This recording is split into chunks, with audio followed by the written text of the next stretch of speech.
Nestor Almendros' love of films goes back to his childhood in Barcelona. He called it the entertainment of the poor, since movies were their only escape. After the Spanish Civil War, the family had to emigrate to Cuba to escape Franco's oppressive dictatorship. He left Cuba to study abroad, but later returned and found some success in news reporting and documentary filmmaking. He credits the techniques of underdeveloped countries with teaching him to work with what was available. In 1961, after discovering French New Wave cinema and tired of tailoring his films to official lines, Almendros moved to Paris. J'ai pensé que c'était une idée assez échevelée, que peut-être je pourrais travailler en France avec la nouvelle vague, mais que je pourrais être le caméraman de François Truffaut dans un film, et puis même 9 après, ça semblait absolument impensable. C'est un conte de fées. He soon got an opportunity to work with Eric Rohmer, and his career took off. Rohmer, avec qui j'avais travaillé, lui aimait beaucoup le plan fixe, à l'intérieur duquel les acteurs se déplaçaient. François aimait beaucoup la caméra qui se déplaçait et qui suivait les acteurs en travelling, en dolly. Almendros had a gift for using light to create atmosphere. In My Night at Maud's, he captures the desolate, cold, slippery winter, and he infuses a sense of magic realism into a beautiful scene where lovers bury their past sins. Il est marié. Although he studied film in Rome and New York, he found his education to be practical but insufficient. In fact, he often said that it was from paintings that he learned the importance of justifying light, and the influence of the painted canvas is quite apparent in his work. Almendros aimed for simplicity, so he favored one motivated source of light, usually the sun.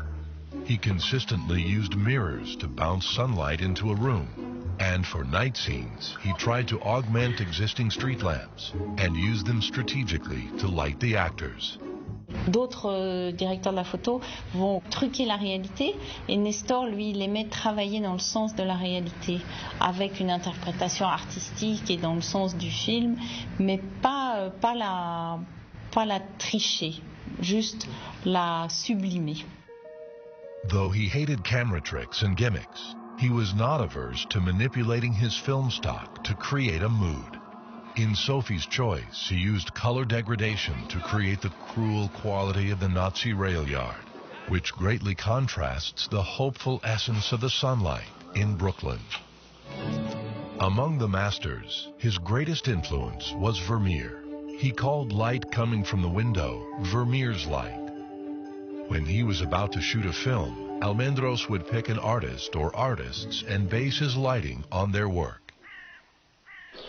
In Claire's Knee, he slightly overexposed the background and retained the greens and blues of the summer countryside to create the Gauguin-esque style he was looking for.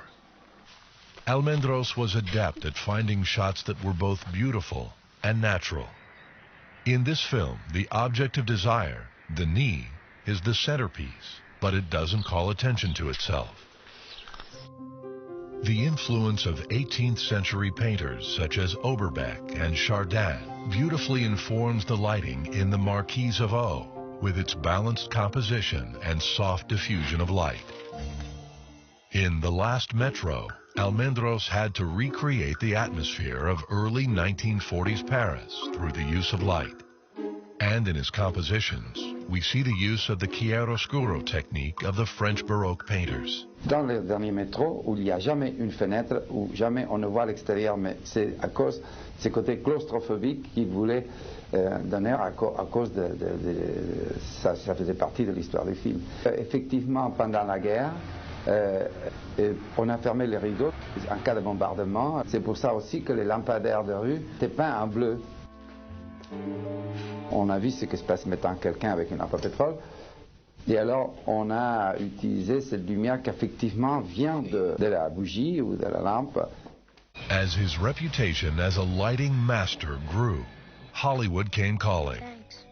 For 1978's Days of Heaven, a period piece, Almendros again relied on chiaroscuro, but he also went to the American realist painters, namely Hopper and Wyeth, for inspiration. His artistry in lighting naturally, often shooting during the magic hour, the few moments when the setting sun glows precious, earned him an Academy Award for Best Cinematography.